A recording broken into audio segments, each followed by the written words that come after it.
Hi friends, പുതിയൊരു വീഡിയോയിലേക്ക് എല്ലാവർക്കും സ്വാഗതം. അങ്ങനെ ശ്രീകാന്തിനോട് വർഷയുടെ അച്ഛൻ ചോദിക്കുകയാണ്, നീ എന്നാലും ആ പെണ്ണിനെ വീണ്ടും കാണാൻ പോയില്ലേ എന്ന് ചോദിക്കുകയാണ്.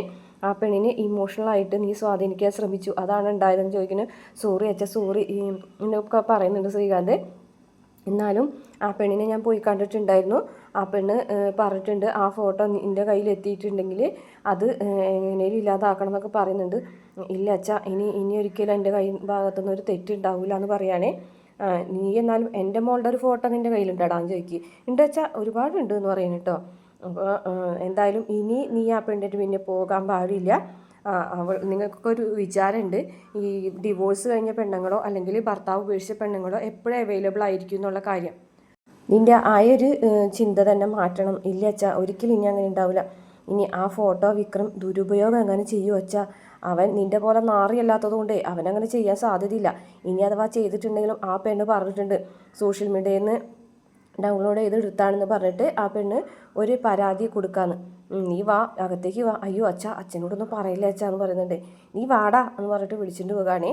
അന്നേരം ശങ്കരനാരായണൻ വരികയാണ് കേട്ടോ. ആഹാ, ചന്ദ്രശേഖരൻ വന്നിട്ട് കുറേ നേരമായല്ലോ, രണ്ടുപേരും നല്ല സംസാരത്തിലായിരുന്നല്ലോ എന്ന് ചോദിക്കാൻ കേട്ടോ. അത് വർഷനെ ഞാൻ വീട്ടിലേക്ക് കൊണ്ടുവരേണ്ട, ഇങ്ങോട്ട് തിരിച്ചു കൊണ്ടുവരേണ്ട കാര്യം അച്ഛനോട് പറയായിരുന്നു അച്ഛാ എന്ന് പറയാൻ കേട്ടോ. അതിനാണോ നിന്നെ ചന്ദ്രശേഖരൻ കഴുത്തിൽ കയറി പിടിച്ചത്? അപ്പോൾ ശ്രീകാന്തിന് മനസ്സിലായിട്ടാ അത് ശങ്കരനാരായണനെ കണ്ടു എന്നുള്ളത്. അന്നേരം ചന്ദ്രശേഖരൻ പറയാണ്, അയ്യോ അതങ്ങനെ ദേഷ്യം കൊണ്ടൊന്നുമല്ല, അത് ഫാക്ടറിയിൽ രണ്ടുപേര് തമ്മിലുണ്ടായിരുന്ന വഴക്ക് ഞാൻ അഭിനയിച്ച് കാണിച്ചു കൊടുത്തതാ. അപ്പോൾ ശ്രീകാന്ത് പറയും, അതെ അതെ, അച്ഛൻ എപ്പോഴും ഇങ്ങനെ അഭിനയിക്കും എന്ന് പറയുമ്പോൾ ശങ്കരനാരായണൻ പറയും, നിനക്ക് അതിനെ അഭിനയിക്കാനും അറിയില്ല അല്ലേ എന്ന് ചോദിക്കുകയാണേ. ശ്രീകാന്ത് ഒന്നും മിണ്ടൂല കേട്ടോ, തലകുമ്പിട്ട് നിൽക്കുകയാണേ. ശങ്കരനാരായണൻ ഏറെക്കുറെ കാര്യങ്ങളൊക്കെ മനസ്സിലായിട്ടുണ്ട്. അപ്പോഴേക്കും ഞാൻ കാറ് വരുന്നത് കണ്ട്, അതുകൊണ്ട് ചായയും കൊണ്ടുവന്നതെന്ന് പത്മം പറയും. അങ്ങനെ ചായയൊക്കെ കൊടുത്തു കഴിഞ്ഞ ശേഷം ഞാനൊരു പ്രധാനപ്പെട്ട കാര്യം പറയാൻ വേണ്ടിയിട്ട് വന്നതാണ്, അത് കേട്ട് കഴിഞ്ഞിട്ട് നിങ്ങൾ എടുത്ത് ചാടി ഒരു കാര്യങ്ങളൊന്നും ചെയ്യരുതെന്ന് പറയും. അപ്പോൾ ശ്രീകാന്ത് വിചാരിക്കും ശ്രീകാന്തിൻ്റെ കാര്യമൊന്നും ചെയ്യുമ്പോൾ അച്ഛൻ പറയാൻ പോകണോ എന്നൊക്കെ ആലോചിക്കുന്നേ. ഞാൻ പറയാൻ പോകുന്നത് ദീപ്തിയുടെ കാര്യമാണെന്ന് പറയുന്നത് കാണിക്കുന്നുണ്ട്, പിന്നെ ഒന്നും കാണിക്കുന്നില്ല കേട്ടോ. അതിന് ശേഷം പിന്നെ കാണിക്കുന്നത് വേദ വാസവൻ്റെ വീട്ടിലേക്ക് വരികയാണ്. വാസവൻ്റെ വീട്ടിൽ വരുമ്പോൾ വാസവൻ്റെ ഭാര്യയ്ക്ക് ആദ്യം മനസ്സിലാവില്ല കേട്ടോ. അതിന് ശേഷം വേദ കാര്യങ്ങൾ പറയും. ഞാൻ അന്ന് വിക്രമിൻ്റെ കൂടെ ഒരു വീക്കിൽ ഇവിടേക്ക് വന്നിട്ടുണ്ട്. അയ്യോ മനസ്സിലായി, പെട്ടെന്ന് ഓർത്തില്ല എന്നൊക്കെ പറയട്ടെ. അങ്ങനെ അകത്തേക്ക് വിളിച്ചുകൊണ്ട് ചെല്ലാണ്. കുടിക്കാൻ എന്തെങ്കിലും എടുക്കണമെന്ന് ചോദിക്കുമ്പോൾ കുടിക്കാനൊന്നും വേണ്ട എന്നൊക്കെ പറയും. എനിക്കൊരു കാര്യം പറയാനുണ്ട്, അത് പറയാനായിട്ടാണ് വന്നത്, കാര്യം അറിഞ്ഞു കഴിയുമ്പോൾ എന്നെ സഹായിക്കണം. ഞാനോ എന്ന് ചോദിക്കാനിട്ട്, അതെ സഹായിച്ചേ പറ്റൂ. അപ്പോൾ പറയുന്നുണ്ട്, എന്താ മോളെ കാര്യം? മോൾ കാര്യം പറയും. അന്ന് വിക്രം നിങ്ങൾ രണ്ടുപേരെ തട്ടിക്കൊണ്ടുപോയത് അങ്ങനത്തെ ഒരു അവസ്ഥയിലാണ് എന്ന് പറയൂട്ടോ. അതൊക്കെ ഞങ്ങൾക്ക് അറിയാലോ മോളെ, അച്ഛനും അമ്മയും സഹോദരങ്ങളൊക്കെ തെരുവിലിറങ്ങേണ്ടി വരും എന്നുള്ളൊരവസ്ഥയിലല്ലേ വിക്രം അത് ചെയ്തത്. അതിനേക്കാൾ തെറ്റ് ചെയ്യുന്നവരാണല്ലോ ഇവിടെ ഉള്ളവരൊക്കെ എന്ന് പറയുകയാണേ. വിക്രം വരുണിനോട് ചെയ്തത് തെറ്റ് തന്നെയാണ്. നിയമത്തിൻ്റെ വഴി പോകേണ്ട ഒരു കാര്യത്തിനെ വളച്ചൊടിച്ച് അങ്ങനെ ഒരു ആക്രമണത്തിലേക്ക് എത്തിച്ചത് വിക്രമാണ്. അതിലെനിക്ക് വിഷമമുണ്ട്. പക്ഷേ എന്ന് വെച്ചിട്ട് ഇതിനുള്ളൊരു തിരിച്ചടിയായിട്ട് ഇപ്പോൾ നശിക്കാൻ പോകുന്നത് എൻ്റെ അനിയത്തിയുടെ ജീവിതമാണെന്ന് പറയൂട്ടോ. അനിയത്തിയുടെ ജീവിതം അതെങ്ങനെയെന്ന് ചോദിക്കാൻ കേട്ടോ. അമ്മയുടെ മകനുണ്ടല്ലോ വരുൺ, അപ്പോൾ ആ സ്ത്രീ പറയുന്നുണ്ട്, അതേ വരുൺ ആശുപത്രിയിൽ നിന്നൊക്കെ വന്നിട്ടുണ്ട്, അവനിപ്പോൾ പഴയ പോലെ ഒന്നല്ല, നല്ല സ്വഭാവമാണ്, അടങ്ങി ഒതുങ്ങിയാണ് ജീവിക്കുന്നത് എന്നൊക്കെ പറയൂട്ടോ. അപ്പോൾ ഏതാ പറയുന്നുണ്ട്, വരുൺ എൻ്റെ അനിയത്തിയുമായിട്ടൊരു റിലേഷൻഷിപ്പിലാണ് എന്ന് പറയാം കേട്ടോ. എന്താ മോളി പറയുന്നത്? അതെ, ഞാൻ പറഞ്ഞത് സത്യമാണ്, എൻ്റെ അനിയത്തി ദീപ്തിയുമായിട്ട് വരുൺ റിലേഷൻഷിപ്പിലാണെന്ന് പറയുമ്പോൾ വരുൺ അവിടേക്ക് വരികയാണ്. വരുൺ വന്നു എന്ന് തോന്നുന്നു എന്ന് പറഞ്ഞിട്ട് അവരിങ്ങനെ എഴുന്നേക്കാണ്.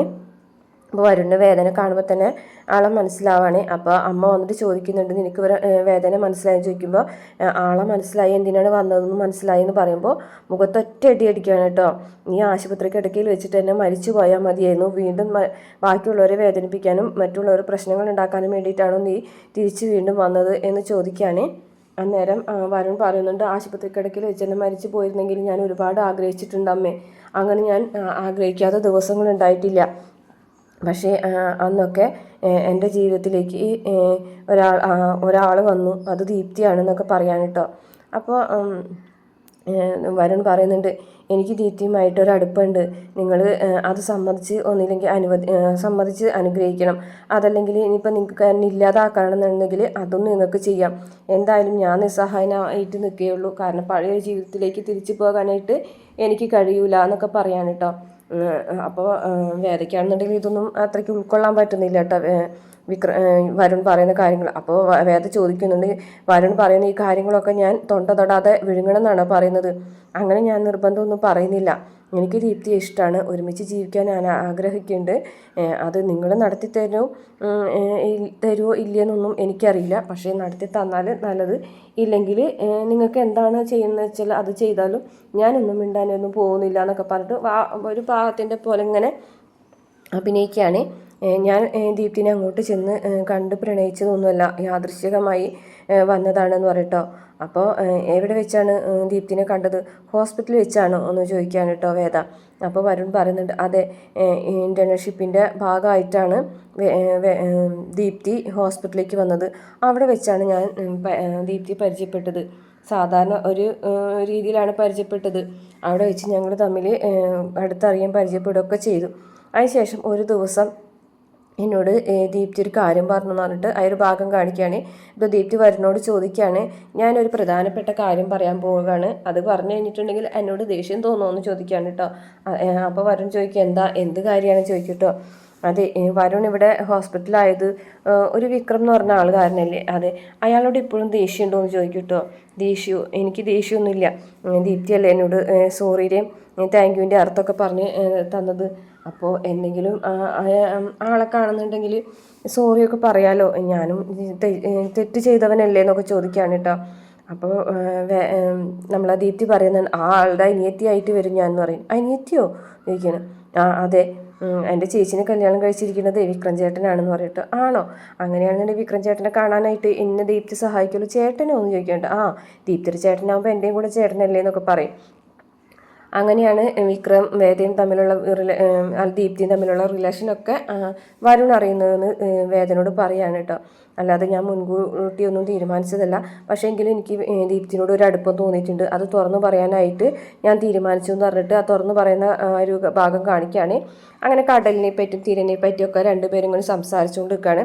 ആ കൂട്ടത്തിൽ നമ്മളെ വരുണാണെന്നുണ്ടെങ്കിൽ തൻ്റെ ഇഷ്ടം നമ്മൾ ദീപ്തിനോട് പറയുന്നുണ്ട് കേട്ടോ. ദീപ്തിയാണെന്നുണ്ടെങ്കിൽ കടലിനെ കുറിച്ചൊക്കെ പറയുന്നുണ്ട്.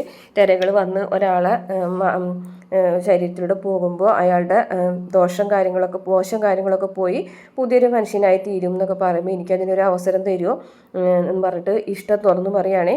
ദീപ്തി ഒന്നും മിണ്ടാതെ അവിടെ നിന്ന് പോകും. അപ്പോൾ അതിനുശേഷം വരുൺ പറയുന്നതാണ് കേട്ടോ കാണിക്കുന്നത്. അപ്പോൾ വരുൺ പറയുന്നത്, എൻ്റെ ഇഷ്ടം ദീപ്തി റിജക്റ്റ് ചെയ്തതോടുകൂടിയിട്ട് പഴയ ഒരു കാലത്തിലേക്ക് ഞാൻ പോകുമെന്നുള്ളൊരു വിഷമം എനിക്ക് ഉണ്ടായിരുന്നു. പക്ഷേ അവളുടെ മുഖമാണ് എനിക്ക് എൻ്റെ മനസ്സിൽ എപ്പോഴും വന്നത്. എന്നെ അങ്ങനെ പുതിയൊരു മനുഷ്യനാക്കിയെടുത്ത ആളല്ലേ ദീപ്തി. അപ്പോൾ ദീപ്തിയെ മറന്ന് എനിക്കൊന്നും ചെയ്യാൻ പറ്റില്ല എന്ന് പറയാണ്. പിറ്റേ ദിവസം എന്നെ ദീപ്തി വിളിച്ചു, ബീച്ചിൽ വെച്ച് കാണണം എന്ന് പറഞ്ഞു. എന്നിട്ട് ദീപ്തി എന്നോട് പറഞ്ഞു എന്ന് പറഞ്ഞിട്ട് പറയാണ്. ദീപ്തി വരുണിനോട് പറയാണ്, ഞാൻ വരുണിൻ്റെ ജീവിതം മാറ്റിമറിച്ച ആളോ അല്ലെങ്കിൽ വരുണിൻ്റെ ജീവിതം മാറ്റാൻ സഹായിച്ച ആളോ ആയിട്ടുള്ളൊരു ബഹുമാനത്തോടു കൂടിയിട്ടോ അല്ലെങ്കിൽ അങ്ങനെ ഒരു ഇതിൻ്റെ പേരിലാണ് എന്നോടുള്ള സ്നേഹം എന്ന് വരുണ് തോന്നുന്നുണ്ടോ? അങ്ങനെ ഒരു സ്നേഹമാണെന്നുണ്ടെങ്കിൽ അത് നിലനിൽക്കില്ല. കുറച്ച് നാൾ കഴിയുമ്പോൾ മടുക്കും, വെറുക്കും, ഇട്ടിട്ട് പോകും. അങ്ങനെ ഒരാൾ സ്നേഹിച്ചിട്ട് ഇട്ടിട്ട് പോകുമ്പോൾ ഉണ്ടാകുന്ന വേദന എന്ന് പറഞ്ഞാൽ വലിയൊരു വേദനയാണ്. മറിച്ച് എന്നോട് ആത്മാർത്ഥമായിട്ടുള്ളൊരു സ്നേഹമാണ് വരുണിന് ഉള്ളതെന്നുണ്ടെങ്കിൽ എൻ്റെ ഈ കയ്യിൽ കൈവച്ച് നമുക്ക് മുന്നോട്ട് പോകാമെന്ന് പറയുമ്പോൾ ആ കയ്യിൽ കൈവയ്ക്കുന്ന കാണിച്ചുകൊണ്ട് ഇന്നത്തെ എപ്പിസോഡ് അവസാനിക്കുകയാണ് കേട്ടോ. നാളത്തെ എപ്പിസോഡിൽ കാണിക്കുന്നത് വേറെ ഈ കാര്യങ്ങളൊക്കെ വന്ന് പറയുമ്പോൾ വിക്രം അത് വിശ്വസിക്കുന്നില്ല കേട്ടോ. അപ്പോൾ വിക്രമത്തിനോട് വേദ പറയുന്നുണ്ട് വരുണിനെ ഒന്ന് പോയി കാണാനായിട്ട്. എന്തായാലും എൻ്റെ ഭാര്യ പറഞ്ഞതല്ലേ, ഒന്ന് പോയി കാണാം, ഞാൻ കാണാതെ നിവർത്തില്ലല്ലോ എന്നൊക്കെ വേദ പറയുന്നുണ്ട് കേട്ടോ. അവർ തമ്മിലുള്ള ഒരു ഭയങ്കരമായിട്ടുള്ളൊരു ഇഷ്ടവും കൂടിയിട്ട് ആ ഭാഗത്തിൽ കാണിക്കുന്നുണ്ട് കേട്ടോ.